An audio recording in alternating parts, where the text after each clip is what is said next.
ជាទីគោរព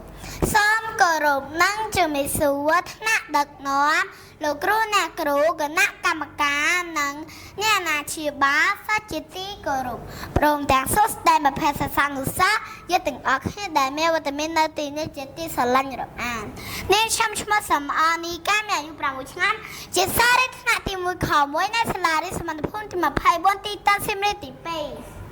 នាងខ្ញុំឈ្មោះឈុនសុដានេមានអាយុ7ឆ្នាំជាសិស្សរៀនថ្នាក់ទី2ខ1នៅសាលារៀនសុវណ្ណភូមិទី24ទីតាំងសៀមរាបទី2នាងខ្ញុំឈ្មោះឈៀងមុនកណ្កាមានអាយុ9ឆ្នាំជាសិស្សរៀនថ្នាក់ទី3ខនៅសាលារៀនសុវណ្ណភូមិទី24ទីតាំងសៀមរាបទី2ថ្ងៃនេះយើងខ្ញុំទាំងអស់គ្នាមានទឹកចិត្តសម្បរិយាក្រៃលែងដែលសាលារៀនសុវណ្ណភូមិទី24បានរៀបចំកម្មវិធីប្រកួតប្រជែងមនោនិយាយដោយផ្អែកលើកំណត់ឆ្ងាយប្រឌិតអតតមធានបទសាលារៀនក្នុងសុបិនខ្ញុំមុននឹងចាប់ផ្ដើមបកស្រាយនៅប្រធានបទខាងលើឲ្យបានក្បោះក្បាយអនុញ្ញាតឲ្យក្រុមយើងខ្ញុំពន្យល់នៅពាក្យគន្លឹះជាមុនសិនពាក្យថាសាលារៀនមានន័យថាជាថ្នាក់បណ្ដុះបណ្ដាលមនុស្សឲ្យមានចំណេះដឹងចំណេះធ្វើនិងមានសីលធម៌ល្អក្នុងការរស់នៅចំណែកឯពាក្យថាសុបិនគឺមានន័យថាសំដៅទៅលើអារម្មណ៍ការស្រមើស្រមៃនិងកាត់ទុកជាមុន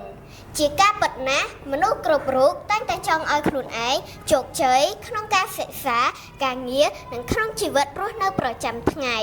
ជាក់ស្ដែងសាលារៀនបានដើរតួនាទីយ៉ាងសំខាន់ក្នុងការផ្ដល់ជាកន្លែងអប់រំមនុស្សឲ្យមានចំណេះដឹងចំណេះធ្វើនិងមានសីលធម៌ល្អអាចរស់នៅក្នុងសង្គមបានល្អប្រសើរសូមអរគុណជាបន្តក្រុមយើងខ្ញុំសូមធ្វើការបកស្រាយទៅលើចំណុចបន្ទាប់អង្គពិធីទាំងមួយជាទីគោរពយោងតាមប្រធានបទនិងរូបភាពខាងលើដែលក្រុមយើងខ្ញុំបានរៀបចំនិងសហការគ្នាបង្កើតឡើងនេះគឺចង់បង្ហាញពីសាលាក្នុងក្តីស្រមៃរបស់ក្រុមយើងខ្ញុំទាំងអស់គ្នាចង់បានទី1សាលារៀនដែលសង់លើទីទួលមានបរិវេណធំទូលាយនិងមានរបងហុំព័ទ្ធជុំវិញដើម្បីការពារសុវត្ថិភាពសិស្សានុសិស្សមានដើមឈើជុំវិញសាលាធ្វើឲ្យមានបរិយាកាសស្រស់ស្រាយនិងមានម្លប់ត្រជាក់ត្រឆឹងត្រឆៃនៅក្រៅអគារមានសួនច្បារនិងសួនជីវៈចម្រុះសម្រាប់ឲ្យសិស្សានុសិស្សរៀនដាំបន្លែផ្សេងៗនិងយកទៅអនុវត្តក្នុងការរស់នៅប្រចាំថ្ងៃមានតារាងបាល់សម្រាប់សិស្សានុសិស្សលេងកម្សាន្តពេលទំនេរពីការសិក្សានិងមានអាហារដ្ឋានសម្រាប់ឲ្យសិស្សានុសិស្សញ៉ាំចំណីអាហារផងដែរទី2សម្រាប់អគារសិក្សាវិញមានថ្នាក់រៀនសម្បូរបែបមានដូចជាបន្ទប់កុំព្យូទ័របណ្ណាល័យបន្ទប់ពិសោធន៍និងបន្ទប់សិល្បៈជាដើមតាមបន្ទប់រៀននីមួយ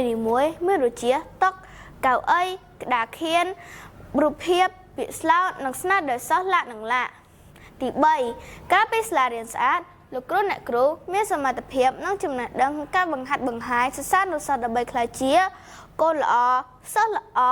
និងមនុស្សល្អនៅក្នុងសង្គម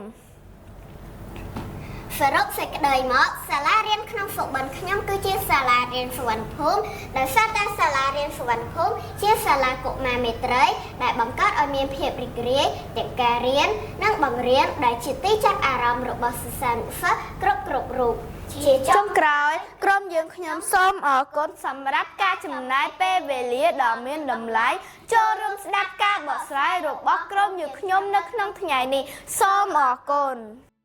សាលារៀនសុវណ្ណភូមិជាសាលាចំណេះទូទៅខ្មែរធំជាងគេនិងល្អជាងគេនៅកម្ពុជា